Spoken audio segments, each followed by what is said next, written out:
without me. No, I'm not leaving. I can't leave you, Hewlett. I can't leave you. So I said, no, David, we have to do it. We have to do it together.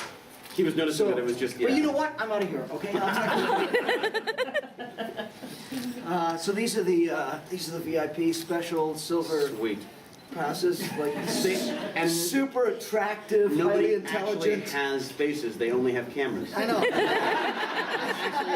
They're just. It's a room of They're cyborgs. like shoulders and then cameras attached to them. I know, they're like the Borg. They're just like one eye. You're gonna get that home. You're gonna be like, I missed the whole thing because I was looking at the screen. Yeah. Yeah, but you see it on the screen. I'm. Just like, Yeah. I have to do this. My you brother guys didn't asking get a questions? ticket. What's the, how are we doing this? What do you need to know? What do you? Everyone's doing it different. Yeah? What? Everyone's doing it different. Yeah, one Yeah. guy gave a whole big speech, another guy entirely Just wanted different questions. Kevin just wanted questions yesterday. Kevin just wanted Yeah, questions. he's like, ask questions, ask Or questions. Kevin. But he did talk about you, Let's talk David. about Kevin. Yeah, Let's talk about the last time we Since you're worked together. gay. yeah. Kevin did talk. Kevin did say that you were gay. Your wife was a really good not really actor. your wife. She's a very good actor. And so was, the dog was acting too. You know he's lying because first off, how could he judge good acting? and on the kid front, as I said earlier, I said that you know if Baz truly was his child, would just not be that good looking. You know, the wife thing I can't speak to, but and gay, well, that's a Kevin thing. Yeah. You know. But we just worked together on the last two episodes of Last two episodes. the last two episodes you will ever see of Atlanta. And I just went back to that episode in my mind, that big scene that we did where I don't know what was happening, but I remember I had to start I had to start The and 360 walk- shot. and walk in Yeah. and come around and sit down, and you had to turn There around. was a and- camera going the following. It was Rob Cooper was directing, Right. or Cooperick, as I call him. Kubrick? Yeah, so his 15 takes on everything. But normally you go, because he was one of the things he said to me was he said, yeah, the thing you guys have to keep in mind is you can't rush this. I was like, well, you can't rush this obviously because normally like we're getting like 1-2 takes at the most. Yeah. You're allowed, you know, because we're shooting 8 to 10 pages a day. Sometimes But with Rob's episodes, it's like, it's going to be a good one. all of a sudden we're shooting like 3 Yeah. 3 pages. I'm like, wow. So I can take a pause here, actually. So yeah, let it sink in. Let it think about it, and then just when you feel it, move into the next scene. I was like, are you kidding me? Normally it's just like, go fast. Anything fall down? No. Good. That's a wrap. I know, because Rob's like one of the, like one of the major donors there. Rob can make those decisions, but I know that from working with like Peter DeLuise, we do things and It's a run and gun. totally. But once in a while, Peter would make a decision, and they'd go, the crew would go, oh yeah, you're gonna do that one. He go, I don't know, maybe not, because he would say to me one time, he goes, I don't want to end up in the how come room. The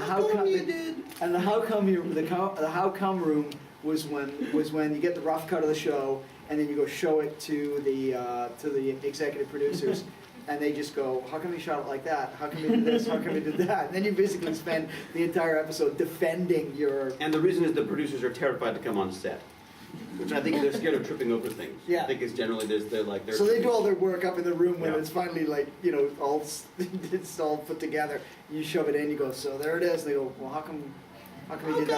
How come you did a long shot because like we that? shot 15 pages that day. But not with Rob Cooper. Yeah, let's Rob's rush. like, Rob does not go in the how come room. No, because I think that's the advantage of, television is a producer's medium.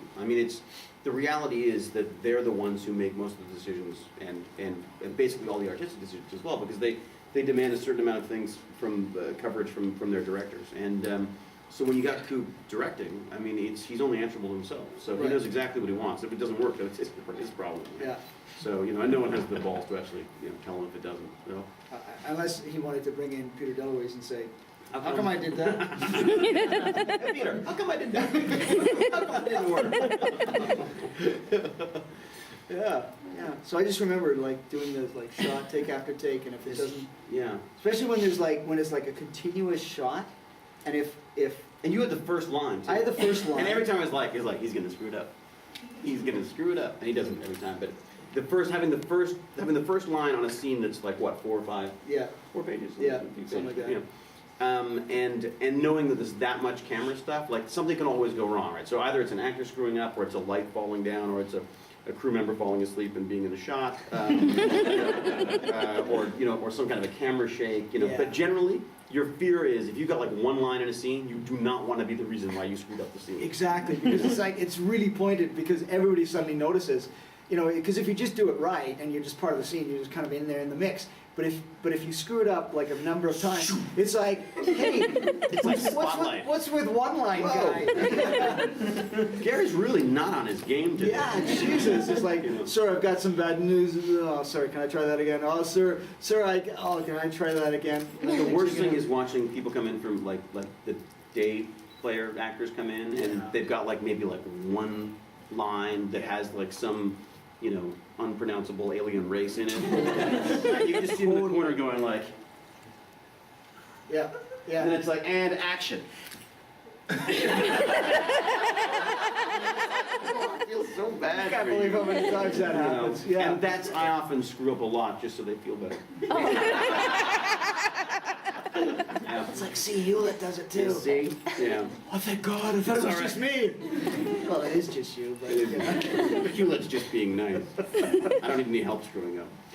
We had a guest come by the set, and I was having a particularly bad day, screwing up basically everything. And the guy came up. I think he was trying to be nice, but he was like, "Yes, I watched the show, and it's great. I love your character, and now I know how you do it. You just keep screwing it up until you." I was like, "Thanks, thanks, man."